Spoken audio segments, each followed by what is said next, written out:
The first Christian churches were mostly small, quiet gatherings of ethnically and culturally diverse believers committed to loving their God and their neighbors, even when those same neighbors might persecute them for their beliefs.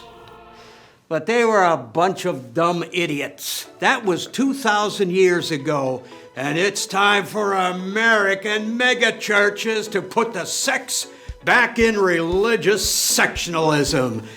My name is Brother Roger Horton, and I'm an elder at the Holy Non-Denominational Happy Jesus House, a 100-foot-tall metal idol to capitalism and, I guess, Jesus. Our doors are open to everybody, as long as there's not an ongoing national emergency. Speaking of, this ain't your grandma's church, largely because we refuse to mask up during pandemics, so your grandma would literally die here.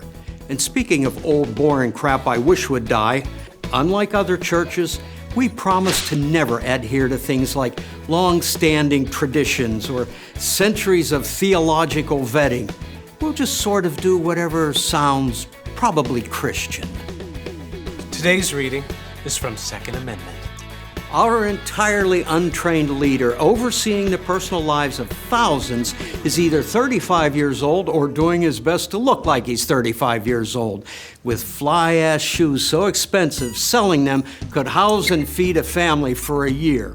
And I know what you're thinking, but we're doing everything we can to ensure his patterns of abuse and assholery won't come to light for at least a decade.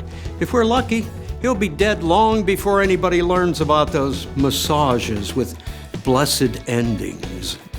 All God wants is for me, personally, to be happy.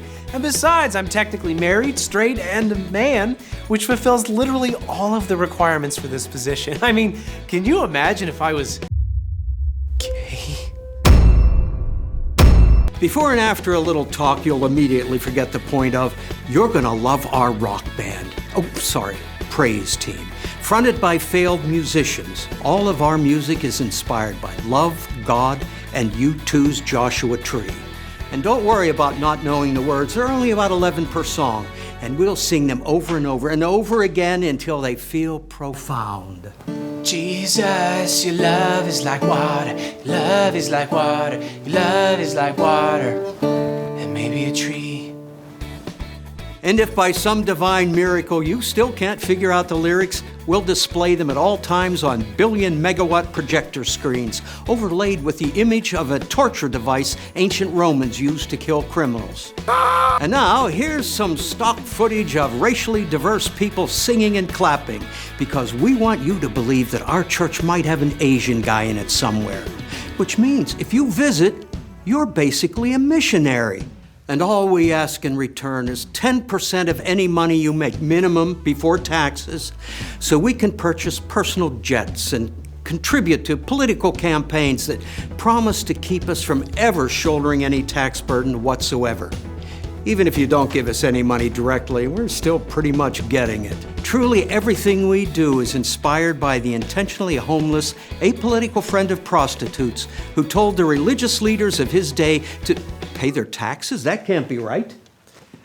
By the power of God's kid and planting people in the audience, I declare you healed. Wow, I'm healed from my non-specific illness. So come on down today and say you love Jesus or something, and we'll proclaim you saved from, not having enough money.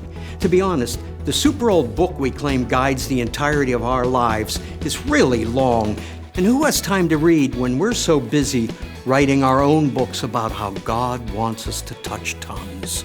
All new visitors receive a custom tote bag full of branded goodies and a DVD of a movie we made for $17 about liberals hunting Christians for sport. Remember, we're not perfect people, but we sure as hell expect you to be. I've been Brother Roger. Bless you. Jesus Christ, will you shut the hell up? I'm making a commercial here, for God.